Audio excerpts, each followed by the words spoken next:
బిల్డింగ్లు లేఅవుట్లకు వెంటనే అనుమతులు ఇస్తోంది హెచ్ఎండిఏ. 9 నెలల్లో బిల్డింగ్స్ లేఅవుట్ల పర్మిషన్లతో 1225 కోట్ల ఆదాయం వచ్చింది. గత ఏడాదితో పోలిస్తే 137% అనుమతులు పెరిగాయన్నారు హెచ్ఎండిఏ అధికారులు. జనవరి నుంచి సెప్టెంబర్ వరకు 6709 బిల్డింగ్స్ లేఅవుట్లకు పర్మిషన్లు ఇచ్చామని చెప్పారు.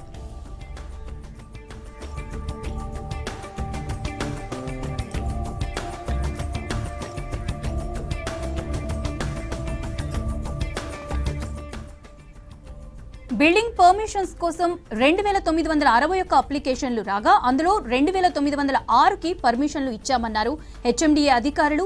9 నెలల్లో 77 హైరైజ్డ్ బిల్డింగ్స్ కి అనుమతి ఇచ్చామని చెప్పారు. కోకాపేటలో 63 అంతస్తుల హైరైజ్డ్ ప్రాజెక్టుకు పర్మిషన్ ఇచ్చామని చెప్పారు.